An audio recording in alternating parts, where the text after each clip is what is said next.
Thank you, Stefan, for the warm intro. I'm very excited to be here with you all today to talk Lightning infrastructure.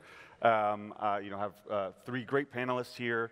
I think previously from Alex, we got a great overview of kind of Lightning 101. What is the network? Why does it matter? Elizabeth and Michael, of course, gave us a great overview of kind of the promise of Lightning. Cesare talked already about what MicroStrategy is doing, kind of on the application layer. And this panel is really about what does it take to make Lightning work under the hood? We have three great infrastructure companies, here as my panelists, and so really excited to kind of talk a little bit about the nitty-gritty and what it takes for Lightning. But I think first, just to kind of re-emphasize from y'all's perspective, what is Lightning good for? I think we want to start with kind of what is Lightning uniquely good at, kind of from first principles. What makes the network important and unique? And I think Nick, let's start with you. I think we've said it a lot here before. Lightning is a way to make payments really low cost, really fast, and global. And that's something that is pretty new, I think, in the world.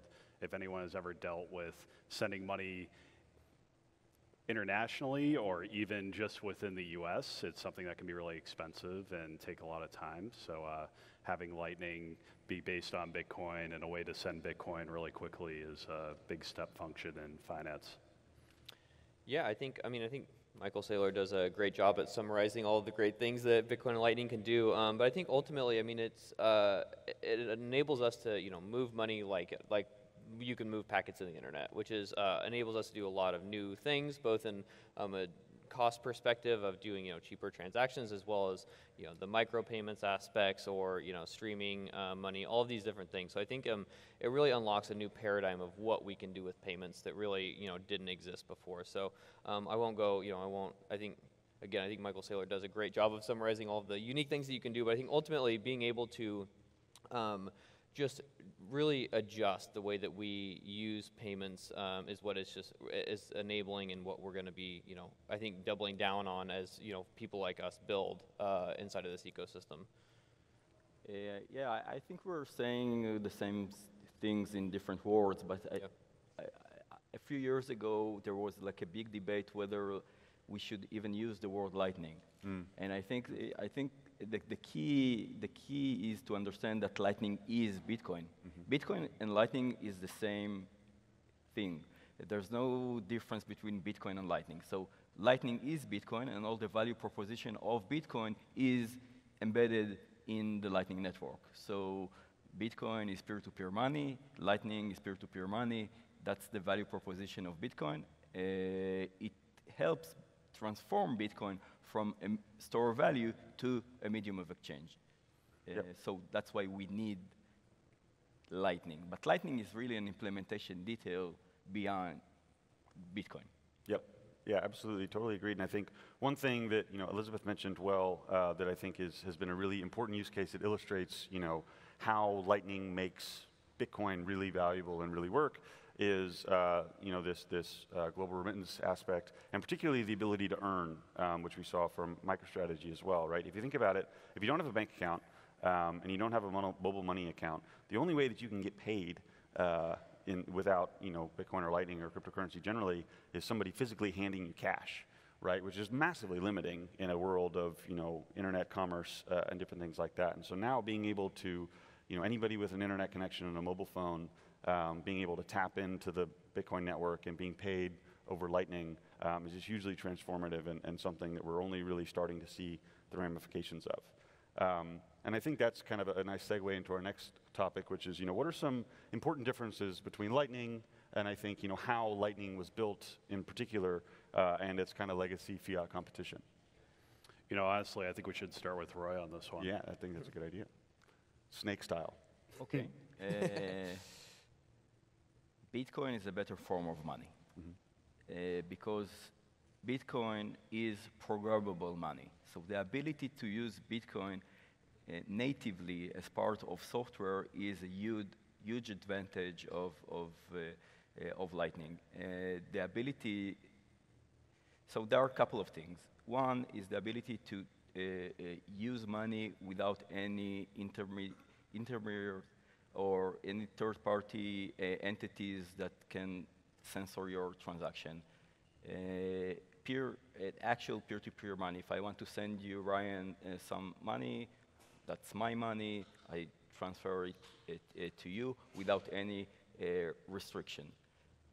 Secondly, the ability to use that in a software, that's what kind of is that's the real game changer. So everyone now can take this capability of making Lightning payment, sending and receiving payments, and embed that in their own experience that they're building. Yeah, and I think comparing Lightning and Bitcoin to traditional fiat systems and things, I think it's the ability for us to adapt and move. When you think about the Lightning Network is able to, we can make adjustments or changes or improve the specification at a very rapid pace, where, in the traditional financial system, if you want to change, I don't know what the process is like to change a Swift code or something, but I imagine it's not a super quick thing. And so I think that, our ability to adapt at the infrastructure protocol level, I think gives us a huge advantage as well. We don't have to get everyone in the world to adopt some new code that everyone has to understand at all times. We can make upgrades in a very programmatic way that can both support old systems and new systems, and we can really push the ball forward in a much faster way, and we don't have to wait for approvals or anything. You can there's people that run sort of forks of the software to do specific things that accomplishes their business objectives. And so essentially I think that the velocity of what we can do and what we can create from this monetary system is just unmatched in the traditional fiat world. You can't do these same things at the same speed. And so I think that that's a very important aspect of what we're building, is just being able to innovate faster than ever before. I think what's really cool about what Roy and Graham are doing is they're really working from the node up. They're making it so that people who are new to Lightning, they can come to either of them and say, hey, I want to integrate payments, I want to be on the Lightning Network, how do I do it? And both of them, in really cool and kind of different ways, are making it so that you can go from software and API to sending and receiving on Lightning. At C Equals, we're really focused on the liquidity part of that story. So after you talk to Roy and Graham about getting on Lightning and actually getting going, we can help you manage your channels, we can help you with liquidity, and that's a big part of what we're specializing in on the infrastructure level. So I think the diversity of companies that are out there right now that are trying to make Lightning easy to use is a really big game changer for Lightning. Yeah, and I want to expand on Graham's point a little bit, which I think is a really good one. When you talk with Silicon Valley fintechs, so to speak, that are used to all of their business moving at the speed of software, by far the slowest and most lagging part of their business is when they have to deal with the banks or the card networks, right? Everything else in their business and what they're used to moves very fast, at the speed of software, but the banks and the legacy infrastructure move kind of at their own speed. And I think a really important thing about Lightning as well is, it's Bitcoin, so it's open, it's permissionless, it's decentralized, right? We have 3 of the 4 major implementations of the Lightning Network represented just on this panel, right? Which I think is a really powerful and important thing. Visa, Michael said this well yesterday, the credit card networks have been around for 60 years, and the cheapest they can go is 200 bips, right? Lightning has been around for 6 years, and because it's open and permissionless, there is a kind of constant downward market pressure on the fees that can be charged on the network, rather than a centralized player that can raise those fees whenever they want. So I think that open and permissionless is really important part as well. Another point about open network, an open network is not just open network to companies to participate and implement and innovate inside the Lightning Network. It's also an open network for users. Yep. So everyone, every entity, every merchant, every corporation, every business, every end user can be a node in the network and participate as a equal citizen within the network. And that's it's completely different than the traditional fiat economy.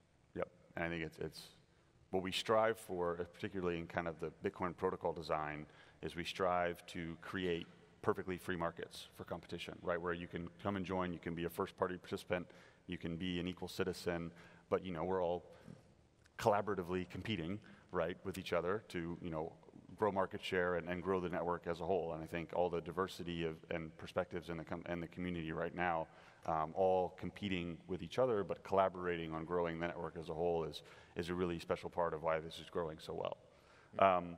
So now that we've kind of, set the table and generally echoed a lot of sentiments that have been said so far, let's talk about kind of, the topic of the panel, so to speak, specific infrastructure pieces. If one of these corporations here today listening or listening on the web wants to get onboarded to the Lightning Network, what type of infrastructure are you going to need to get going?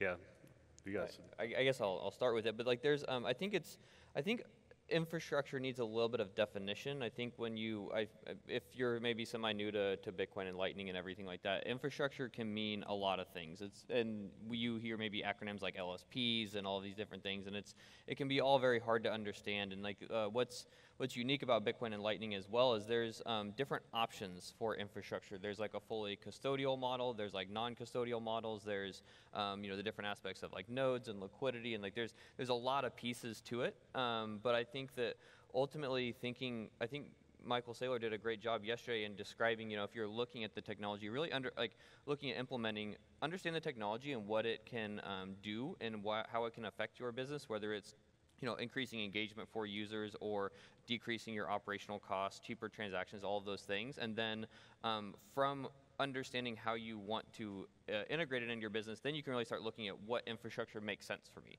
Do I need a custodian? Do I need a non-custodial solution? What do I need for liquidity? All these different things. And so I think it's helpful also to preface the question, I guess, with there's a lot of pieces to it, and I think that that could be very overwhelming. Of like, man, I got to understand a lot of things. But that's not the case. I think if you start working with companies like any of us up here, we can help walk you through the process, help you understand exactly what you need for your business and things like that. So. Ultimately, so I guess to more answer your question, Ryan, there's a lot of opportunity inside of infrastructure, but in the Lightning Network, you need to have like some form of sending and receiving payments, which is usually referred to as a node. You need to have payment channels, which are connectivity into others in the network that you can send and receive from, and those are things that all of us up here provide, and being able to do that in a very seamless way is what we all provide, and being able to do that so you guys, anyone that's looking to integrate doesn't have to start from ground zero. We don't want everyone to build from the ground up every single time, and so I think that it's important to offer those distinctions. Also, that everyone out there doesn't have to learn everything from ground zero as well. There's a lot of people that are out there today that can help you. Yeah, I completely agree with Graham. It all starts with the use case. Mm-hmm. Think about your use case, define the use case, and then go and find the right solution for solving your problem. In Bitcoin, we have a saying, we say, be your own bank. Mm-hmm. In the Lightning, it translates to, okay, who holds the funds? And based on that, you need kind of to define your infrastructure requirement. Because if you want end users to hold their funds and be their own bank, then you need a solution that enables your users to run a Lightning node. If the corporation, if the organization want to be the bank and hold the treasury, hold the funds, then they need a different infrastructure. So there are different models based on who holds the key, who holds the funds. And with any model, whether you're custodial or non-custodial, the connections you have on Lightning really matters.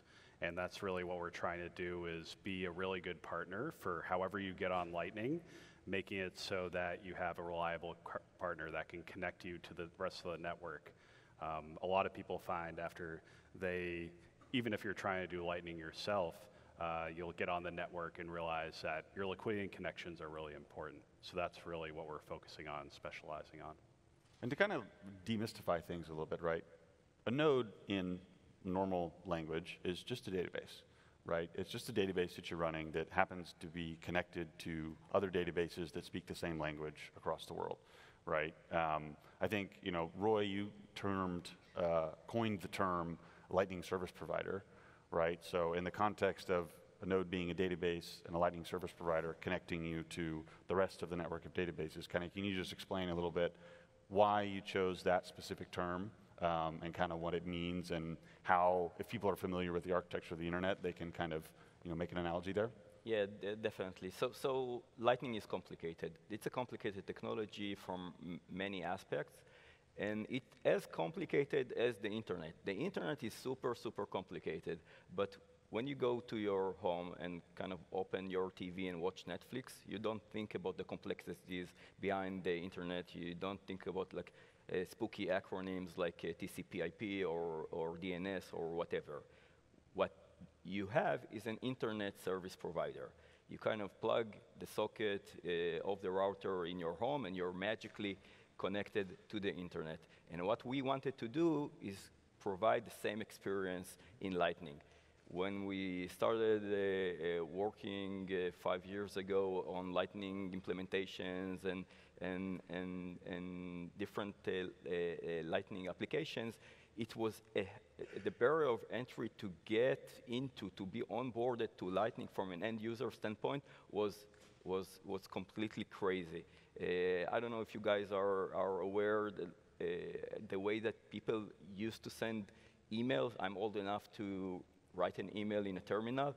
You had to go through like 10 command lines in order to send emails, and you didn't have like the Outlook experience of just like sending an email.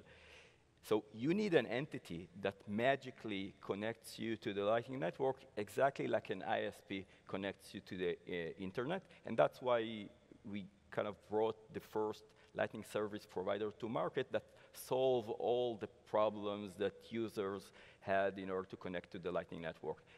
So Lightning service provider really does the heavy lifting when it comes to sending and receiving the payments, but it doesn't, there's no compromises on the Bitcoin values, meaning the Lightning service provider never touches the funds, never touches the money, because the keys are still on the end user device. The user still is in complete control over the funds, but it simplifies all the access to the Lightning Network. You don't need to think about liquidity, you don't need to think about routing, you don't need to think about security and other aspects, complicated aspects of the Lightning implementation. I think to like expand on that too, I think that that's one of the like the important pieces, and it's a differentiator for Lightning too. When you think about the internet or anything like that, like there's no keys to your Netflix account. I mean, use your password, but like you're not worried about your ISP, stealing funds while you're watching Netflix or something like that. Like that's kind of crazy. But like inside of Lightning, like that is a very real thing. And to really take full advantage of the benefits of instant settlement, low transaction fees, all of these different things, you need to use the protocol like natively. Like you need to use Bitcoin and Lightning natively, and so that poses all of these new challenges that kind of like Roy was outlining. And so it's just a unique difference between just using the normal internet. And inside of Lightning is that you have this important element to it, which is essentially your private keys, and being able to keep that, you being in control of that at all times, as well as keeping your privacy and actually using the protocol natively is very important, and that is something that we need to keep, I think, inside of leveraging Lightning, because that's as soon as you start kind of building the things on top that abstract it away, you start to lose a lot of the benefits of the protocol itself, the the non-custodial aspects, the cheap transactions, and so it provides really unique challenges and unique differences inside of standard internet technology like email. I think what's really cool about LSPs and kind of what Roy came up with too is it demonstrates how the Lightning Network is starting to become more usable and more easy to get on, because people are offering these services that get you connected, that do things for you, that make things easier. But the beauty of it is you still keep the permissionless and open network aspects of it, which I think really shows how the network's maturing. Yeah, absolutely. So what pieces, we have LSPs. We know that you need a node when you get on the Lightning Network. We know you need connectivity to the network. We know you need to hold private keys. What pieces of infrastructure exist today to make this easy for corporates who are looking to get onboarded to the Lightning Network, and kind of what are some pieces of infrastructure that are on the horizon that we're excited about? Let's start with you this time, Nick. Okay. Yeah. There's a lot out there. Like I mentioned before, Roy and Graham both have solutions where you can come to them and say, hey, I want to get on Lightning. How do I do it? And they have APIs. They can run nodes for you. They can help you develop apps, all of these great things.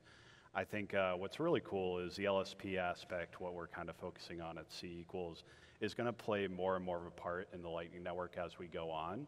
I think we're going to see more people connecting to LSPs and taking advantage of some special services and features that are coming down the line that will make Lightning even more usable, even more easy to do from someone who hasn't been there before. And yeah, I think the future is pretty bright for all of these separate pieces of infrastructure to work together with new features on Lightning that we're developing now.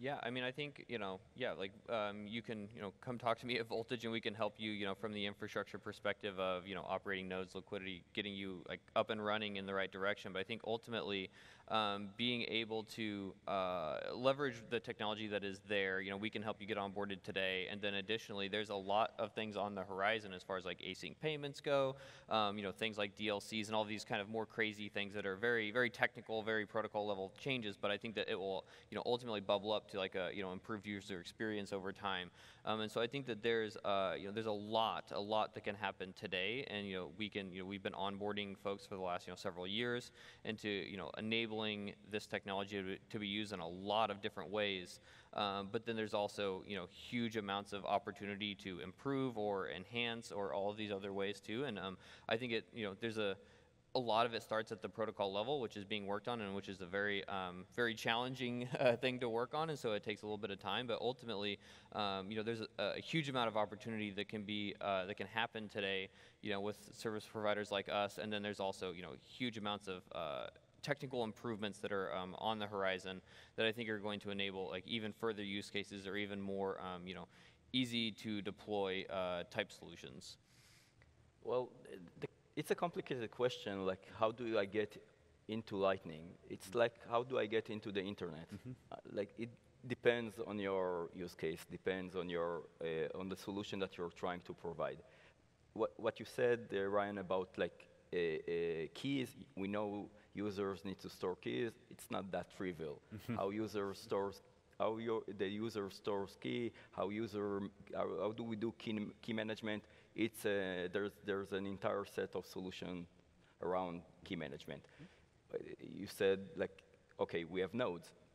Not that trivial. Like, where does the node run? Does it run on the cloud? Does it run on a customized infrastructure? Does it run on your mobile device? We have different flavors of nodes with different trade-offs, different security trade-offs, different performance trade-offs. So that's a difficult question to answer, and you need to choose the right architecture for your own specific needs.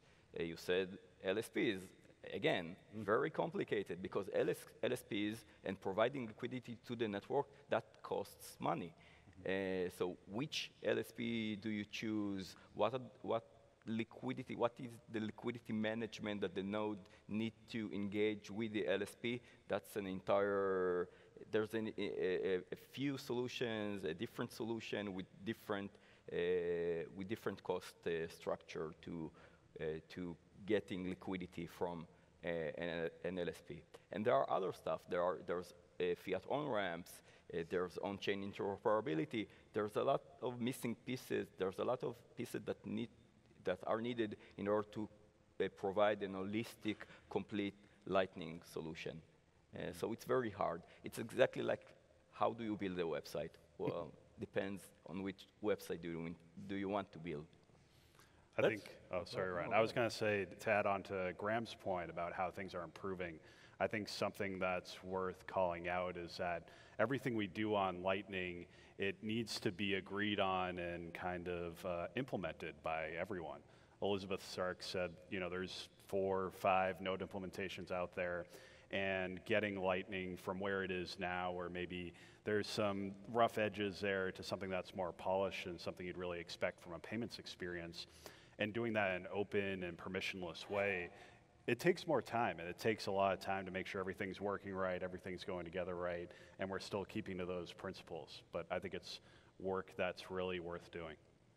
the good thing is that now we have the tools in place. Yep. Like we see a large spectrum of different solutions, different flavors. Like, so if you want to have a non-custodial Lightning implementation on your mobile device, you can use Breez. If you want to have a cloud solution, you can use Voltage. If you want to use Lightning for corporation, you can use the MicroStrategy platform. If you want to use Lightning for gaming, you can use Zebedee. So there are a lot of companies that are kind of verticalizing in providing the right solution for the right needs.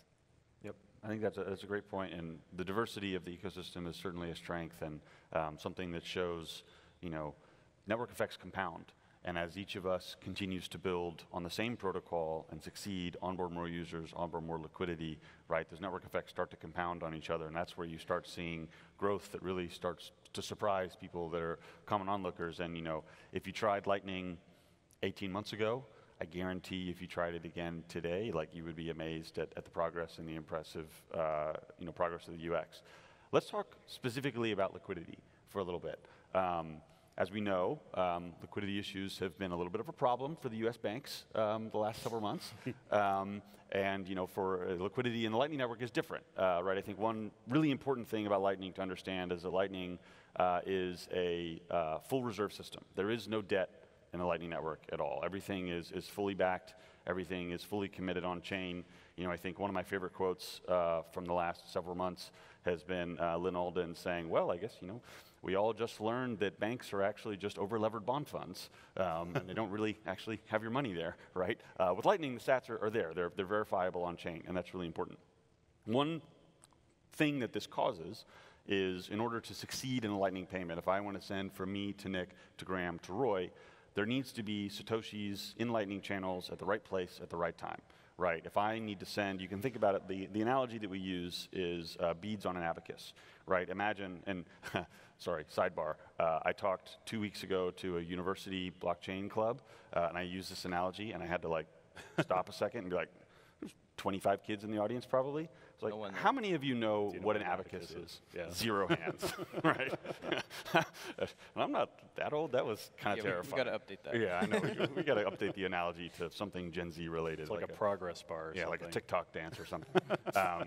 But so beads on an abacus, right? So if I have a channel with Nick and vice versa all the way down the line, the beads will be on my side of the channel. When I go to send a payment, I will knock a bead to him, he'll knock a bead to Graham, Graham will knock a bead down to Roy. So that's kind of the liquidity requirements that make Lightning give Lightning its integrity as a full reserve system.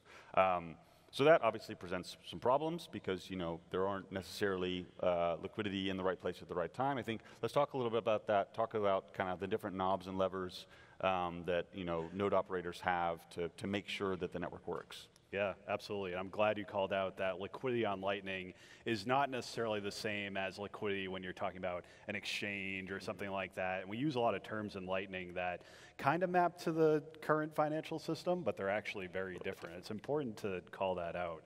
But liquidity on Lightning is really interesting, and it's why we're focusing on it so much at C equals. You really need to, first of all, you need Bitcoin to bring to those channels.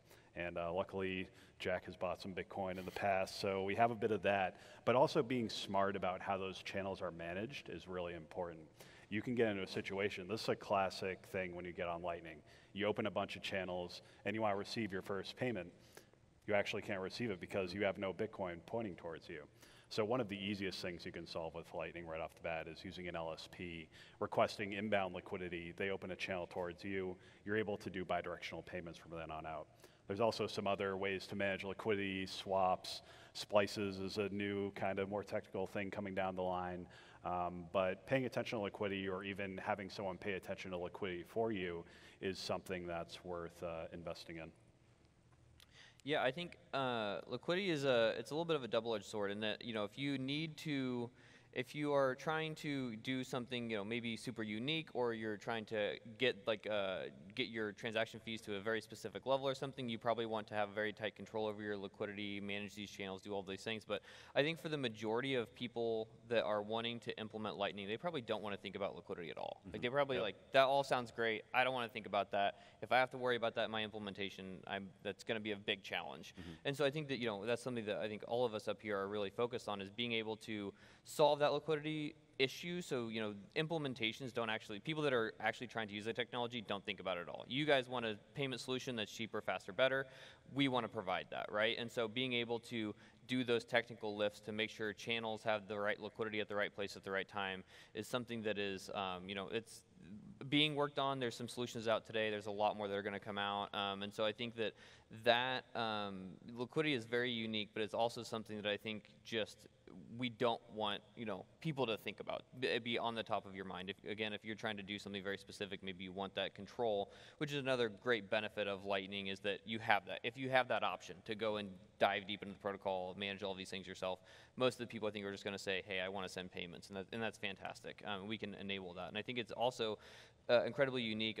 It creates some of a little bit of an economy inside of the Lightning Network. There's a lot of people out there that have Bitcoin on the sidelines. Maybe it's just cold storage or something, and they want to maybe put it to work, and then being able to deploy it inside of the Lightning Network, inside of these payment channels to create that utility for someone to receive a payment. So, and then the person that wants to receive a payment could pay that person, for leasing their Bitcoin to them in a non-custodial way. So ultimately, it creates this also super unique kind of micro economy inside of the Lightning Network of buying and selling channels, sourcing liquidity, all of these different things. So very unique, very interesting area that I think for anyone that is interested, you could study that for a long, long time. Absolutely. And then it's also the opportunity for something to not get caught up on. If you're just a person that wants to, leverage the technology for a lot of the advantages that it brings, you don't have to think about liquidity if you don't want to. Exactly. To echo what Graham is saying, liquidity can be an implementation detail if you want it to be, but I think it's important to understand the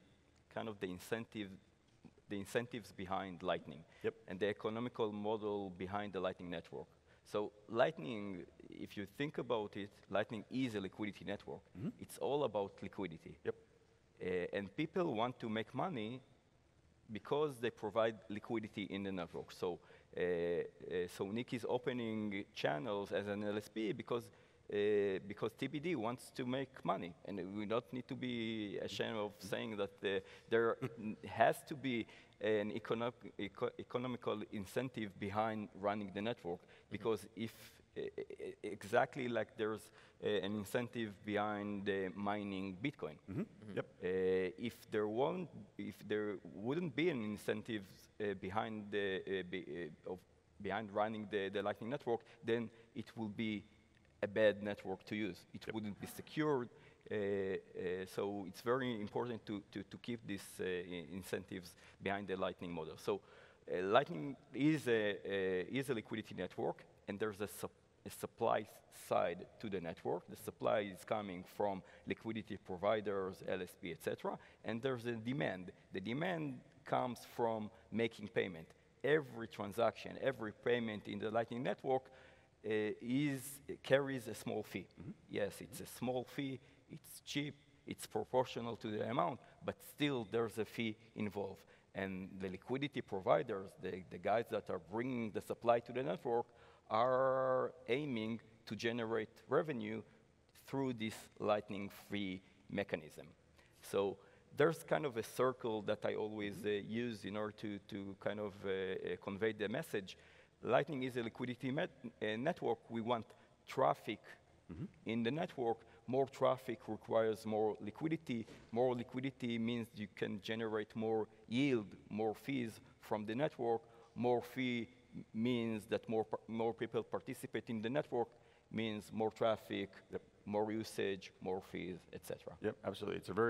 It's a beautiful virtual cycle, and I think to Graham's point, it's been a really just cool and interesting thing to watch over the years as the microeconomy of Lightning node operators has gotten stood up and become kind of self-sustaining. I think one way to think about it, right, is as Alex demonstrated earlier, if you think about the Bitcoin blockchain, the base layer as Fedwire, right? Lightning as the layer 2, that's, you know, a composition of Visa, MasterCard, ACH, et cetera, Amex, all these different payment networks kind of boiled down into one open source network.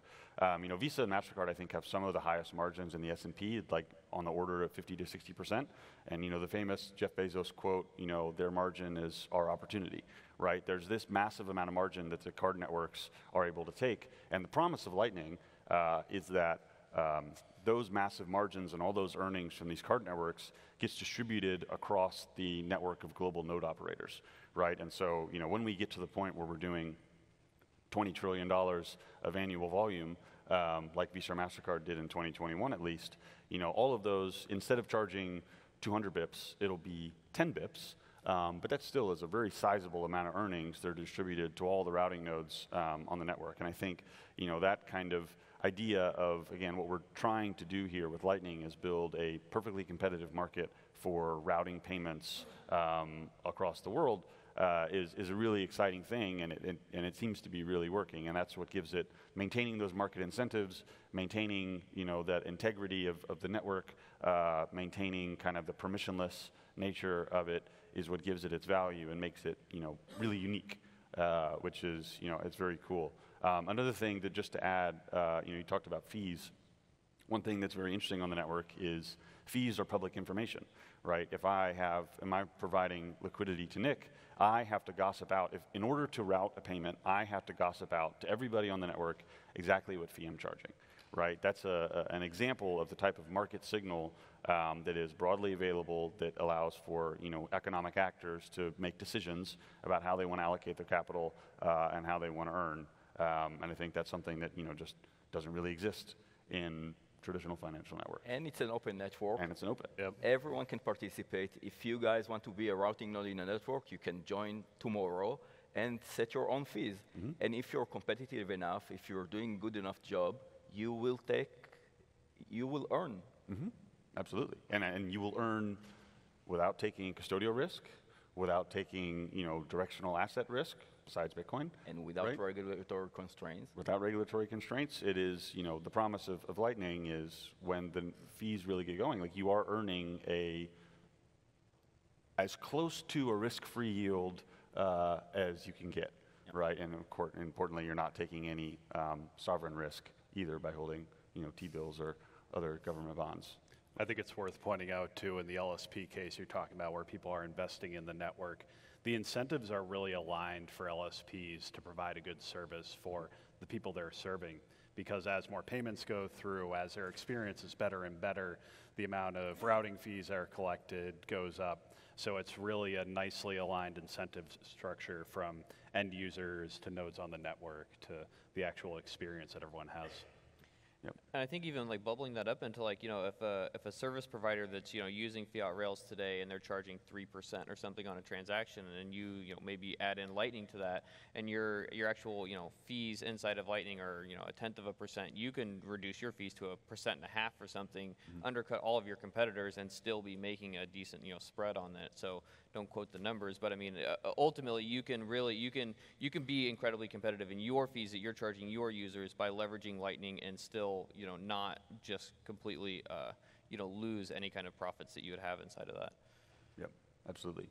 So we've already heard, I think, a great amount regarding kind of use cases and end user applications. But from your users and your experience on the network, what are some of your kind of most popular favorite retail use cases? What are things that get people really excited kind of on the retail side? And then we'll touch enterprise after that. So yeah, in Breez, we're not just providing an SDK to developers, but we are also building our own front-end applications. So 2 front-end applications that were very successful for Breez one was a point-of-sale terminal for merchants. So any merchant out there without a bank account can download Breez and start accepting payments. That was a hugely successful experience that we provided. Another one is a podcast player. You'll be surprised that you can stream sats to podcaster. Stefan can tell you all about it. Stefan has a very popular podcast in the Bitcoin domain, and people are streaming sats while listening to Stefan's podcast. And there are thousands of podcasters that already signed up to the platform and earning money just by publishing their content to the Lightning Network. So that was a hugely successful vertical as well. I think currently we see a lot of implementations that are kind of trying to mimic the fiat economy with a Bitcoin solution. So Reddit on top of Lightning, or podcast applications on top of Lightning. I think we haven't seen like how Lightning can transform existing experience. So we're waiting for you, actually, to build a new experience that kind of embed Lightning in a new way that we haven't thought about. Yeah, I think inside of like the retail space, I see. I think gaming is an interesting one. Like, you know, Thunder Games is a good example that I like to call out. That as a client of ours that does. They have just a mobile app. They have several mobile apps that you can just play. You can earn rewards that are Bitcoin, by playing the games. And at the end of the game, you can essentially cash out those Bitcoins right into your own wallet. And that's been wildly successful, especially inside of developing countries. They have people that play their games over 100 different countries. I think it's probably more than that. And the amount of like a Satoshi or like maybe 100 Satoshis or something is very different to them than it is to someone in the U.S. or something. And so people, the engagement on gaming that you can actually earn from is significant. I mean, the amount of user retention and folks that come back and continue to play the games is far higher than the average because you can. It's both, the people are interested, but then you can also earn via the mechanism. And so really, ultimately, just being able to reward your users for, interacting with your product is, I think it's a big unlock. And I think it can expand your user experiences in very new ways. Roy mentioned that a lot of people are using Lightning to mimic payments use cases that we're used to today, because that's a really obvious thing. But the one thing I'm really excited about, and Roy has talked about too, is Lightning's programmable. You can do things with Lightning. It's right in the software stack, and I know Lightning Labs is doing some new things with Lightning, and with the new features that are coming out, I think there's going to be a new world of use cases that we haven't even thought of yet. That's what I'm most excited about. Yeah, and I want to. One of my favorite ones is within the on both your point and Roy's, within the kind of podcasting value for value ecosystem is a concept called payment splits, right? So the podcaster is not necessarily the only person who contributes to developing a podcast. They have producers, they have guests, they have, there's a whole host of different people that are involved in the production.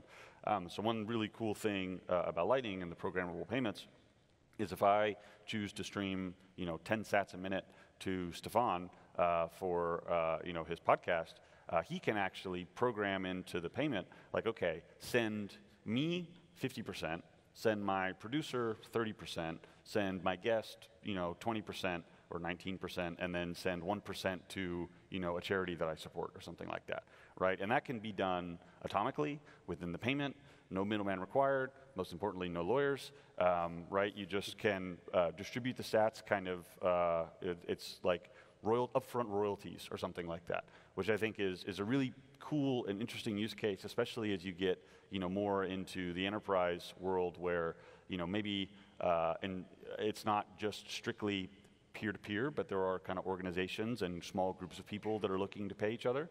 And so being able to program up front exactly how that payment, that value is distributed according to the kind of work being done, I think is an incredibly powerful new thing. And that combined with the Lightning Address Protocol, which we've heard a lot about today, which Andre Neves at Zebedee is the creator of. Shout out to Andre, who I know he'll be talking later today about it. Being able to necessarily do payment splits just by email address, right, is I think incredibly powerful. That could be a whole new use case in and of itself, which we're really excited about. So yeah, the programmability of it. The only thing really that's been stopping the experimentation has been the proliferation of Lightning wallets. And now, with the work that MicroStrategy is doing, with the work that all these people up here are doing, and generally technology getting easier, there's 60 million people in the US that have a Lightning wallet right now just with Cash App, right? 60 million monthly active users. Like, that's a significant size, and we expect that to, explode over the next couple years, especially when considering the global nature of Lightning. So excited for that. Let's talk about enterprise now. What are some of kind of the enterprise use cases, either early indications we're seeing today, or things that you see kind of going forward that make a lot of sense?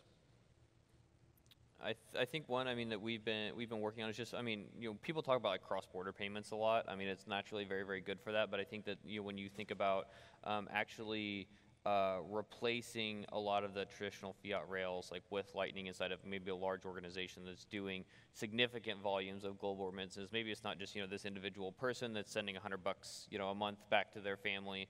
It's a much larger scale than that. I think that there's a lot of efficiencies that can be gained from it. And additionally, inside of sort of in line with sort of what you're talking about with podcasting 2.0, but like the metadata that can be kind of attached inside of payments as well, being able to use that as essentially a mechanism to replace the current fiat rails of doing more cross-border payments, or just more just being able to just decrease your transaction costs across the board. I think that it seems to be the trend lately is efficiency gains, cutting costs, and things like that. And I think that Lightning provides a significant opportunity to do that, and doing it in a very real way. And I think it's also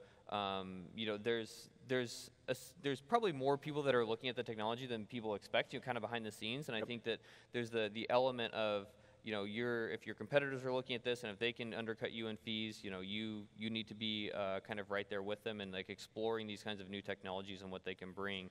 So ultimately, I think that inside of large scale enterprise, we see a lot of people that are trying to replace, or at least run beside their traditional fiat rails as a means of reducing their own operational cost, which can be very significant, and depending on your volumes. Yeah, we see that a lot, like the need to replace existing inefficient, costly fiat rails. Mm-hmm. Another use case that we starting to see a lot lately is what I call the marketplace use case, mm-hmm. Yep. Where a company, an organization, they want to facilitate payment between their users, their customers, their employee, and they want to do that in a way that they don't touch the money. They don't touch the funds. That means they don't need to be regulated. They don't need like a lot of legal investment behind the offering. So the ability to use Bitcoin as a true peer-to-peer payment, that's a use case that is we find that a lot of organizations find fascinating, because first, it enables them, for the first time, to enable a payment facilitation between their users without touching the funds. Mm-hmm. So that's a use case that I think will grow as the technology grows as well. Mm-hmm. I think the thing about Lightning we shouldn't underestimate is it's based on Bitcoin, therefore it's permissionless and global. And if you're a company that's already global, to Graham's point, you probably know how expensive it can be to take payments and deal with payments globally. If you're a company that's not global and you're adopting Lightning, you could actually reach users outside of your immediate vicinity and really expand your business in a really cool way.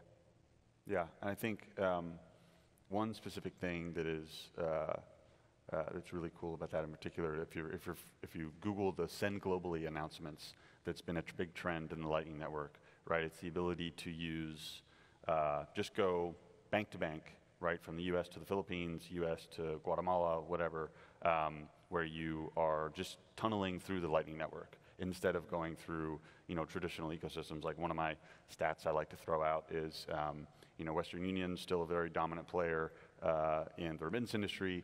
Western Union was founded in the 1850s to productize the telegraph. I think it's kind of about time that they got disrupted. They've had a good run, and Lightning is really making it, kind of boiling their value add down into an internet-based protocol that's open and permissionless that anybody can touch. So why now? Why a Lightning strategy now? Why should corporations that are looking, even if you're not, going to set up a node right away, although if you are, call us, we're happy to help. Why should corporations get interested in Lightning now? I think something we've talked about a lot, and I think Michael Saylor even said this, was that we're kind of at year one of Lightning. We're at a point now where we've gone through all the power user stuff and people have gone on the network and kind of figured things out, and people are starting to build companies around getting people onto Lightning and making it easier. So I'd say if you're thinking about Lightning now, you're at an ideal time where things are getting easier to use. In the next year, things are going to get even better on Lightning. And if you do integrate Lightning soon, you'll be on the cutting edge, the leading edge of payments, and probably way ahead of any competitors you have. Yeah, like if you want to be left outside, don't do Lightning. If you want to join, it's like what Alex said about the internet. Like there's no time to get, like you need to get as early as possible to Lightning. It's gonna happen. It's gonna explode. If you're gonna get in early, then you're gonna capitalize on it. So if you want to make money, you need to take a deep look at Lightning, and you need to start strategizing what's gonna be your best Lightning experience that you can provide. And because Lightning is the future, and there's no better time to start building for the future than now. Yeah, I mean, I think that's all valid, and I think being able to the earlier you can start at least exploring the technology, figuring out how it can apply to your business, the better, because you will have that advantage over any competitors or anything like that. But then additionally, like the glorious part of like the network is that it's open and interoperable, so you can send from Breez to Voltage to Zebedee to any of these people, and so it's not like the ability to use the protocol like today, and if it's changing in the future, you have the ability to adapt, given the open nature of the protocol as well. So it's not like there's basically no reason to wait. It's all possible today. As things change, everything adapts with it, and I think ultimately there's huge advantages that can come from the technology, and I think if you're going to wait to do it, you're going to get left behind. Like there are a lot of people that are interested in looking very, very deeply at this and how it can apply to their business, and any further waiting is just going to put you back in terms of innovation. And we're already starting to see the trend. Yep. Like we're starting to see large financial institutions. We're starting to see large corporations kind of trying to define their Lightning strategy. So it's happening. And I think in the spirit of intellectual honesty, I don't think any of us would have said that nearly as confidently 18 months ago, right? No. I don't think the network was nearly as far along, or it was easy to get on board. But the tooling has gotten so much better, the support has gotten so much better, the network operators have gotten so much better. And one thing that Roy, you touched on earlier that I want to reemphasize is like, because of the advent of Lightning address, right, a kind of clean separation between the user layer and the protocol layer.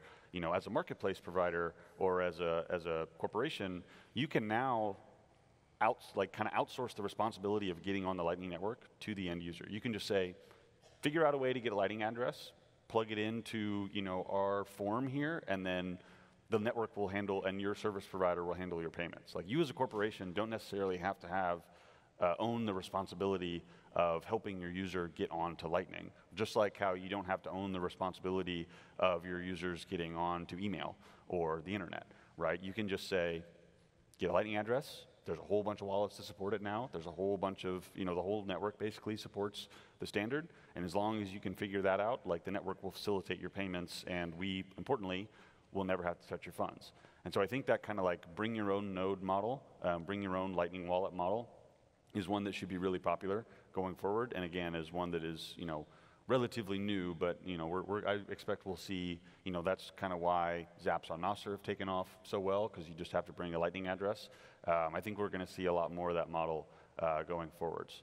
So final thing, because we're starting to run out of time here, what's one, like, just, we've been very enterprise friendly on this panel so far.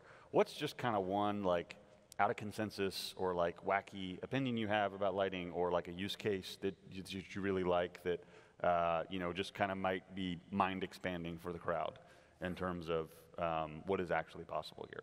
I can start if you want a little bit of time to think.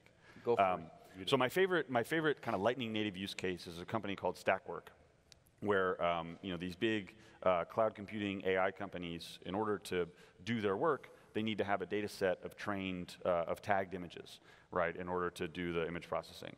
So some human needs to tag those images, and I'm sure you're all familiar with doing the CAPTCHA work of, clicking, this is a boat, this is a boat, this is not a boat, et cetera. So that kind of micro work, some human still needs to do that to feed the AI models. So Stackwork, rather than go and pay, some click farm in, somewhere and pay 20% for the privilege of accessing their workers, they've allowed anybody with an internet connection to download the Lightning wallet, do this micro work, and get paid per task, right? Which doesn't seem like, it means a lot, but if you're living on $300 a month in El Salvador and you can make $10 in a day by just doing this micro work and tagging images, and again, importantly, not requiring a bank account, not requiring any third party, just signing up to a service and, doing the work. That's a really important, really brand new way of kind of doing this type of work. You can think about it as like Mechanical Turk on Lightning.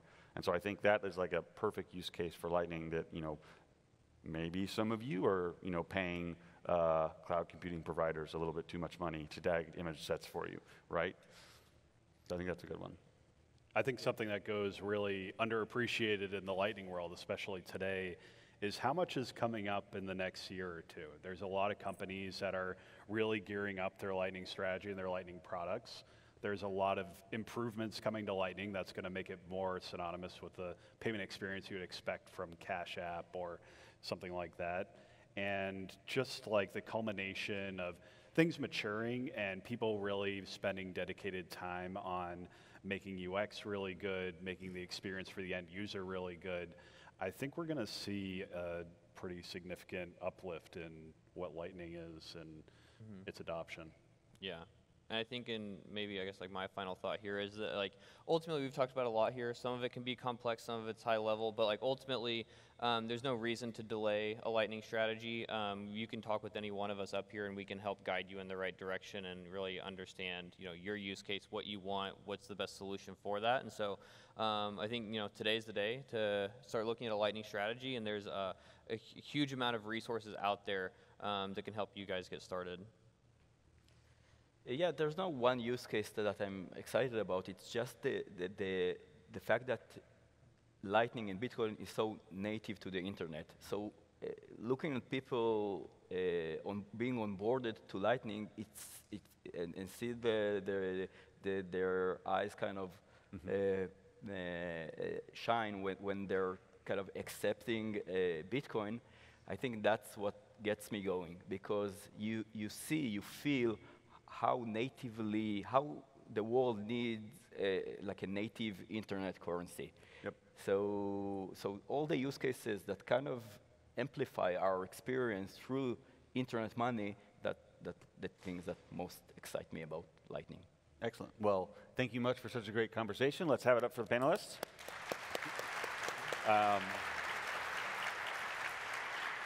And I don't know if I'm supposed to send everybody into lunch, but I think lunch is next. So thanks for sitting through on empty stomachs, and thank you, MicroStrategy, for having us. All right.